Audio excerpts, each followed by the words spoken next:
All right. Hello, everybody. Hope everybody's doing well. Doing good today.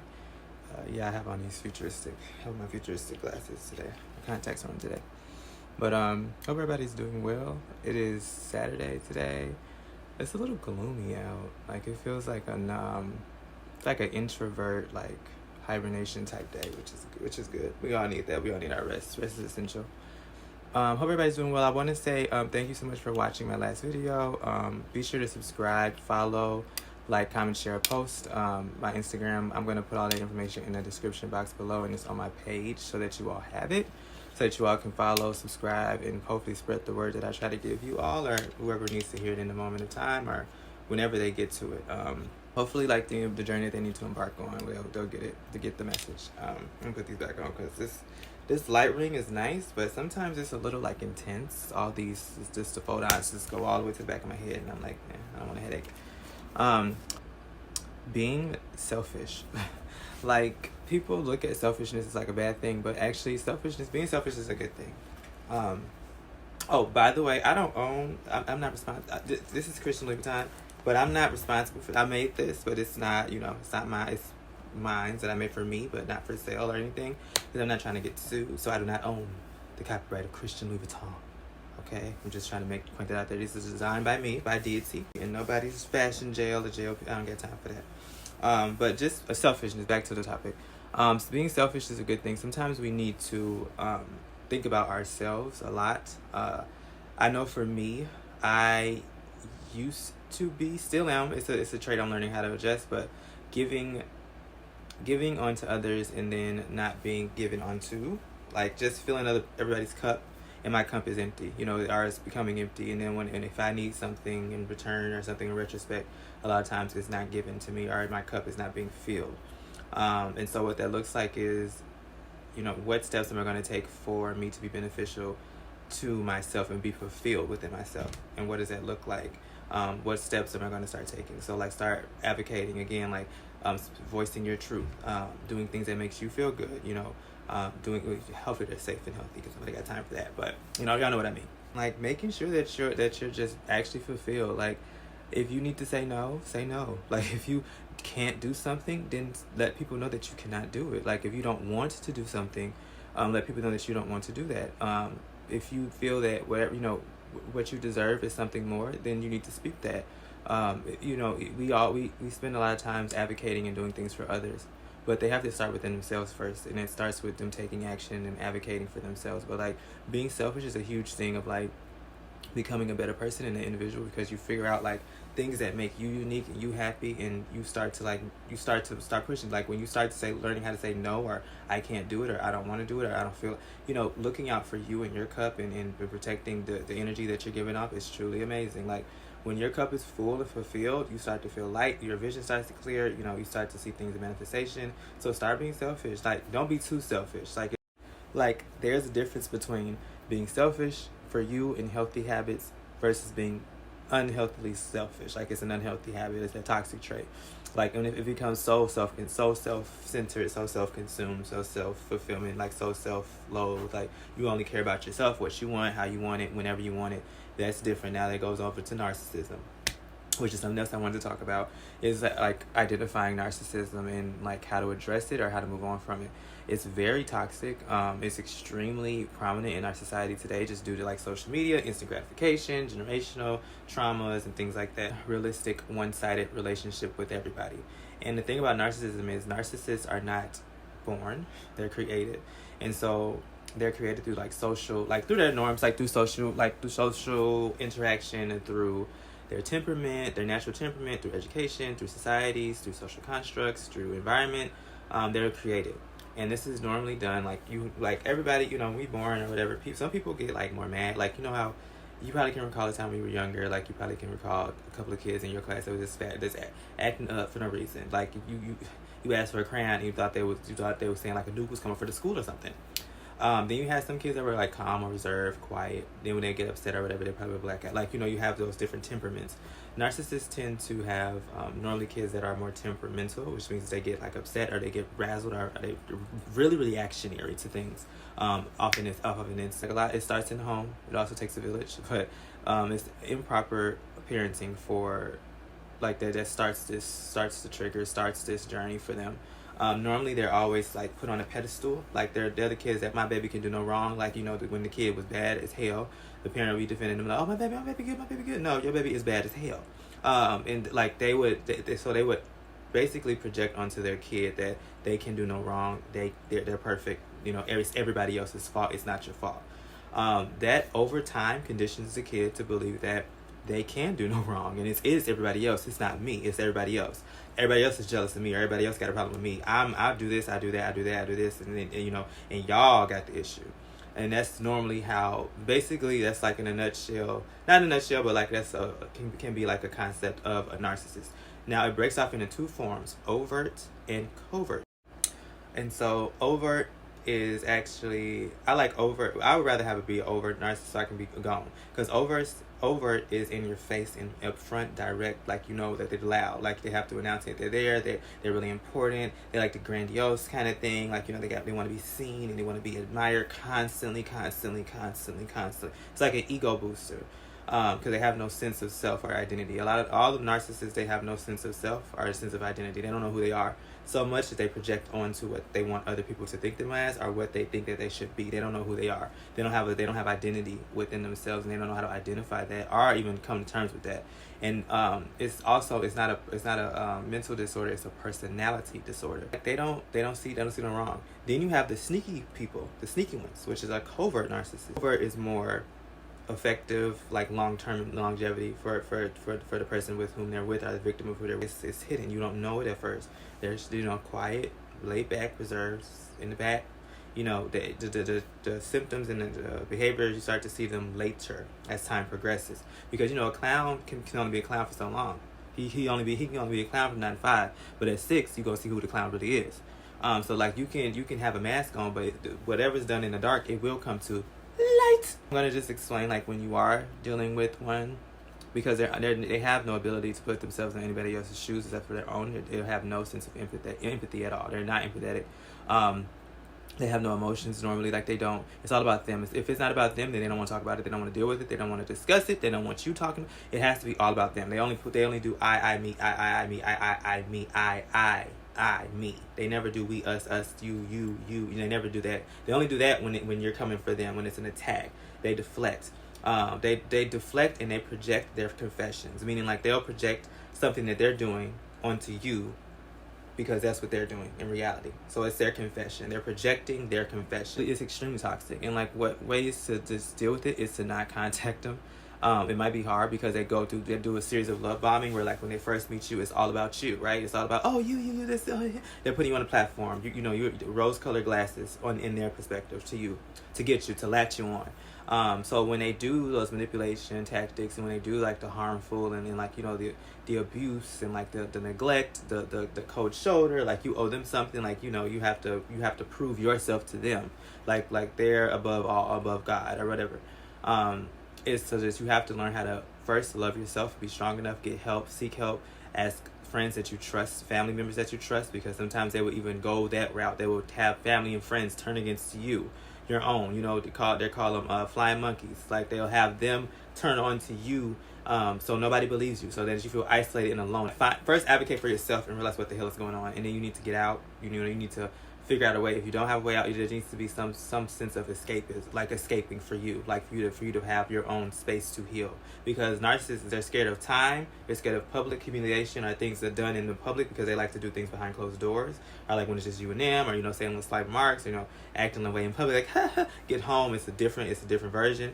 But, you know, it's that, and it's accountability. Like, they don't know how to take any types or any forms of accountability whatsoever. A lot of people have narcissistic traits. It does not make them narcissistic. You have to have like a certain number of those traits for you to be considered to be narcissistic in like overall. So we all have narcissistic traits. Like, we all think that, you know, you hopefully you have some self-confidence within yourself. That's a narcissistic trait. But it's just too much of it all at once becomes like too toxic for people to handle, because you have a false reality. Try to get out. Try to like not no contact.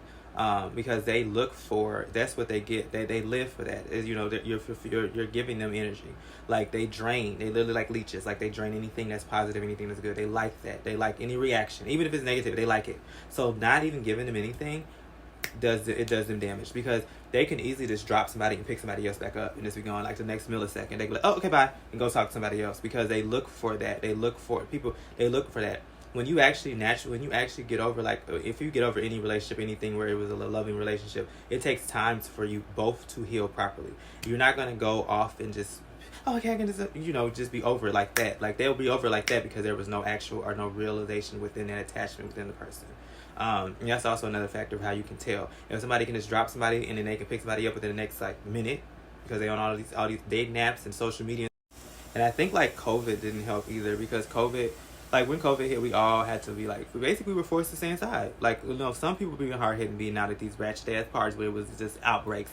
But we learned to stay inside. We had to sit down, look in the mirror, and figure out who we were, what we wanted to do, where we wanted to go. And a lot of people, they don't know how to do that. They don't know because they're too busy with their phone in between their hands all of the time. Like, and I think me taking my social media cleanse, like, I took a cleanse for 10 or 11 months. I took it for a while, but it really helped me come to grasp, like, there's so much to do in a day, and then there's so much other things to be doing. Like, I really don't be on social media like that. Like, I'll post stuff for my business and stuff. And I'm starting to get more adept and starting to gain interest in that, but just reconnecting with that, sometimes it's, when I look at it, I'm like, this is some negative ass shit. Like, y'all really thrive off of this negativity, and I just can't. It drains me. It makes me tired. So I'm like, I can't do. I don't like, social media can be good, but it also can be more. But yeah, like, you, like, just learn how to detach yourself and start looking out for you. Just finding fulfillment for your cup. Is that up? Oh, let me turn this phone on silent because I can't. Okay. So start finding fulfillment within yourself. Like, find fulfillment with yourself. Fill your own cup and make sure that you protect that energy.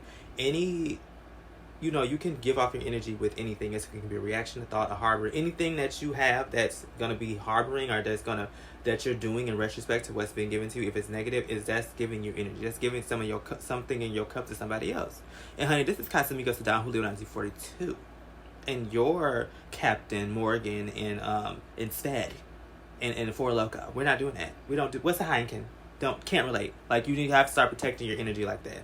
Moving on, like, positive redirection, cutting it off, and moving on, do what you need to do for yourself. Because if you ain't gonna do it, who else gonna do it?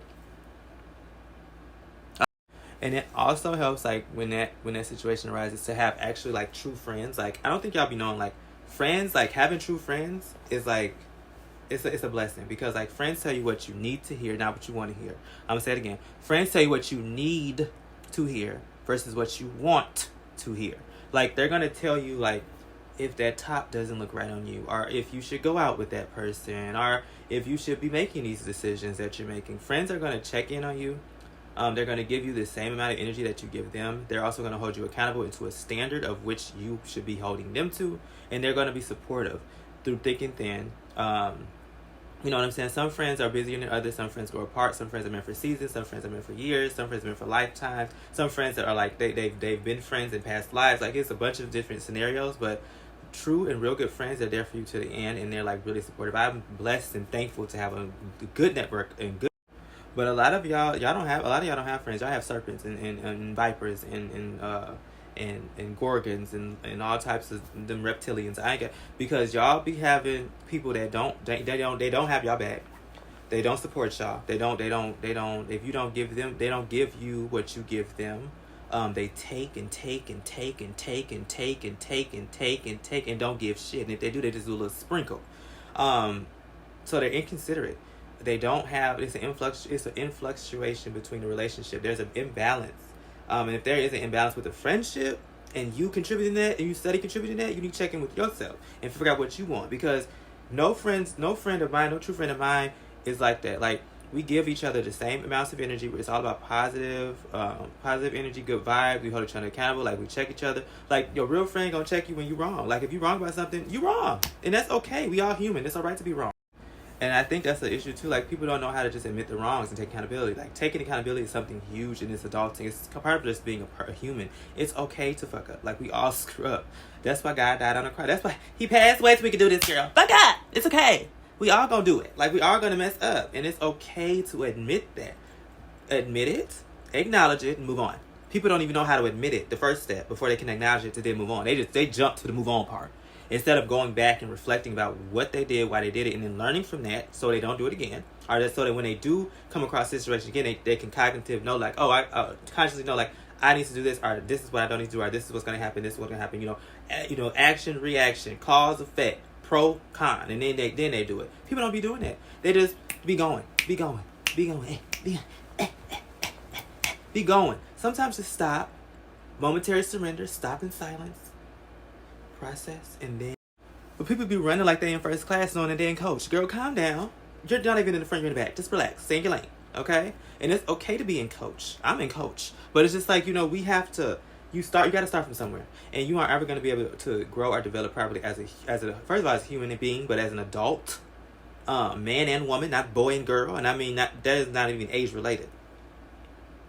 I'm just saying, like, y'all have to really take accountability and then really understand where people are coming from. Putting yourself in other people's shoes is really important. Being empathetic is extremely important, because it helps you understand perspective, viewpoints, and also like how people are taking things and how people are absorbing things. Everybody's different. Everybody perceives things differently, hear things differently, absorb things differently, react differently, respond differently. And it's so that's perfectly fine. That's what makes us unique. That's what makes the world go around. However, it's also how are you being when other people are interacting with you and vice versa. It's extremely important with relationship building, friendship.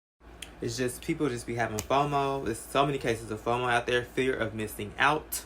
You ain't missing shit. If it was meant for you, it was meant for you. If it was not meant for you, then it wasn't meant for you. It's simple as that. Keep going. People want to be in everything, including everything, involved in everything, invested in everything. Girl, just what about you? What about you, sis? What about you, sister? Like, start focusing on yourself. Like, and we don't even know, but a lot of us, we're traumatized. We deal with trauma, and it's expressed in different ways. We self-sabotage.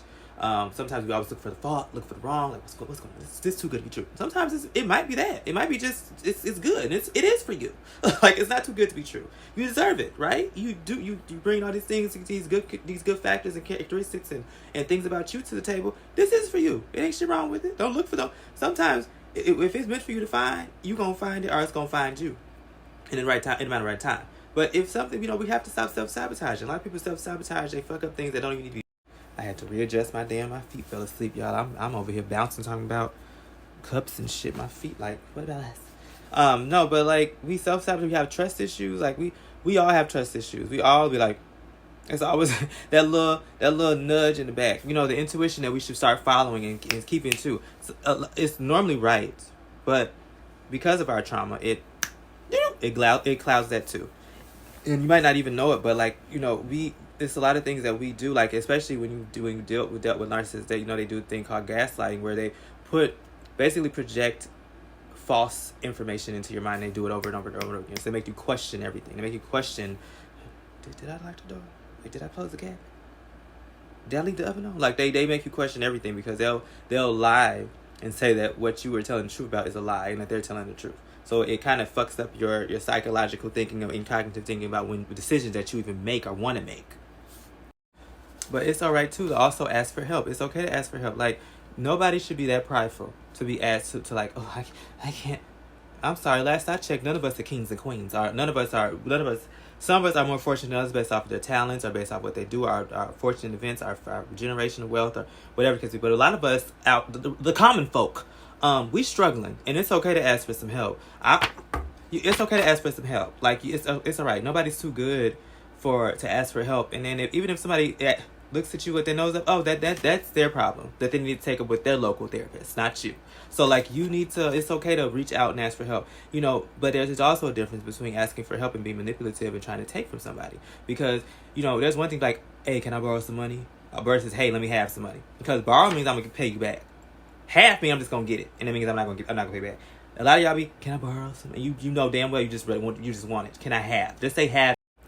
Like, that's the wrong cup to be filling. Don't do that. Don't fill your cup with other people's stuff, and then you don't want to give them back the stuff that you're supposed to be rightfully giving them. And then you get upset when somebody asks you for it. Like, I don't understand that either. Like, people be, let me borrow this, and then when you ask, like, hey, I thought you were supposed to, this is a big deal. I'm sorry. Are you mad at me because I'm asking you for the money that I gave you 4 months ago? Sir? Like, what's the problem? There should be no problem. There should be no problem, no issue at all. But I don't know. Again, they say with their local therapist, that got nothing to do with me. cunty. But yeah, I think that's what I got. Oh, and I'm gonna put all my information at the bottom. I also have 2 pop-up shops. Yes, Deity is gonna be selling, and it's gonna be a blowout sale because I am moving and I need to get rid of all of my stuff. It's gonna be a big blowout sale. I'm gonna have one on the 25th at the Moxie in Uptown, and I'm gonna have the one on the 28th is gonna be in the Warehouse District or by Sonage Bridge. It's like a vintage shop. It's gonna be really dope. They're gonna be in the description box below. Okay, I don't know why that was such a tongue twister for me. Yeah, they're gonna be in there, so just look and click on those if you want to get tickets for them, or if you want to attend and get some merch. You bring your mama, bring your wife, bring your grandma, your TT, your uncle, your grandfather, everybody. I'm gonna be selling stuff. It's $10 shirts for me. It's the jackets on sale for me, the exclusives for me, the customs for me. Okay, y'all make sure that y'all again like, comment, and subscribe, share, get the word out. I'm gonna be making some more videos. Yeah, thank y'all. Hope to see y'all soon again. Bye. Oh, wait, no. I have to do a tip. Oh, I'm about to do one for y'all. Hold on a minute. They're going to be in the description box below. Okay, I don't know why that was such a tongue twister for me. Yeah, they're going to be in there, so just look and click on those if you want to get tickets for them, or if you want to attend and get some merch. You bring your mama, bring your wife, bring your grandma, your TT, your uncle, your grandfather, everybody. I'm going to be selling stuff. It's $10 shirts for me. It's the jackets on sale for me, the exclusives for me, the customs for me. Okay, y'all make sure that y'all again like, comment, and subscribe, share, get the word out. I'm gonna be making some more videos. Yeah, thank y'all. Hope to see y'all soon again. Bye. Oh, wait, no, I have to do a tip. Oh, I'm about to do one for y'all. Hold on a minute. I'm so sorry, y'all. Okay. This tip is about hair. So I'm not showing y'all my hair right now because he's resting. He's been watered and neutralized, and he's just sitting underneath this nice velour velvet scarf. But our hair is very important. They have these things called follicles, which are like these little seeds. You know, you water them. You tell me you love them. You massage them. You make them feel all nice and good and pampered.